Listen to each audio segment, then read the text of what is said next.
Hi ಎಲ್ರಿಗೂ ನಮಸ್ತೆ. ಇದು ಗುರುವಾರದ ಮಿನಿ ವ್ಲಾಗು. ಎಲ್ರಿಗೂ ನಾಗರ ಪಂಚಮಿ ಹಬ್ಬದ ಶುಭಾಶಯಗಳು. ಇವತ್ತು ಮತ್ತೆ ನಾಳೆ 2 ದಿನಾನು ಈ ಹಬ್ಬ ಸೆಲೆಬ್ರೇಟ್ ಮಾಡ್ತಾರೆ. ಪೂಜೆನ ಮುಗಿಸ್ಕೊಂಡು ನಾಗಪ್ಪಗೆ ಹಾಲು ಹಾಕ್ಬರೋಣ ಅಂತ ಹೇಳಿ ರೆಡಿ ಮಾಡ್ಕೊಂಡಿದ್ದೀನಿ. ಅಮ್ಮನ ಮನೆಯಲ್ಲಿರೋವರೆಗೂ ಈ ಹಬ್ಬ ತುಂಬಾನೇ ಸ್ಪೆಷಲು. ಮನೆ ಮುಂದೆನೆ ಬಾವಿ ಇತ್ತು. ಅಲ್ಲೋಗಿ ಎಲ್ರೂ ಜೊತೆಗೆ ಹಾಲು ಹಾಕಿ ಬರ್ತಾ ಇದ್ವಿ. ಇಡೀ ದಿನ ಮಳೆ ಬರೋದು. ಅಮ್ಮ ನಮ್ಗೆ ಜೋಕಾಲಿ ಕಟ್ಕೊಡ್ತಾ ಇದ್ರು. ಉಂಡೆ ತಿಂತಾ ಎದ್ರ ಬಿದ್ರ ಕೂತ್ಕೊಂಡು ಜೋಕಾಲಿ ಆಡ್ತಾ ಇದ್ವಿ. ಅತ್ತೆ ಮನೆಯಲ್ಲಿ ಹೊಲಕ್ಕೆ ಹೋಗಿ ಹಾಲು ಹಾಕ್ತಾರೆ. ಒಂದೊಂದು ಕಡೆ ಒಂದೊಂದು ಸಂಪ್ರದಾಯ.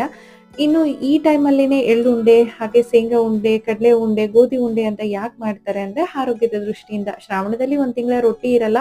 ಹಾಗೆ ನಮ್ಗೆ ನೆಕ್ಸ್ಟ್ ಚಳಿಗಾಲ ಸ್ಟಾರ್ಟ್ ಆಗುತ್ತೆ ಅಂತ ಹೇಳ್ಬಿಟ್ಟು ಈ ಬಾಡಿಗೆ ಹೀಟ್ ಆಗೋದ್ರ ಜೊತೆಗೆ ನಮ್ಮ ಆರೋಗ್ಯ ಕೂಡ ತುಂಬಾನೇ ಚೆನ್ನಾಗಿರುತ್ತೆ ಅಂತ ಹಿರಿಯರು ಇದನ್ನ ಮಾಡ್ತಾ ಬಂದಿದ್ದಾರೆ. ನಾನು ಕೂಡ ಹಸ್ಬೆಂಡ್ಗೆ ತುಂಬಾನೇ ಇಷ್ಟ ಆ ಎಳ್ಳುಂಡೆ. ಅದನ್ನ ಮಾಡ್ಕೊಂಡಿದ್ದೆ. ಪುಡಿ ಖಾಲಿ ಆಗಿತ್ತು, ಅದನ್ನು ಮಾಡ್ಕೊಂಡಿದ್ದೆ. Please subscribe. Thanks for watching.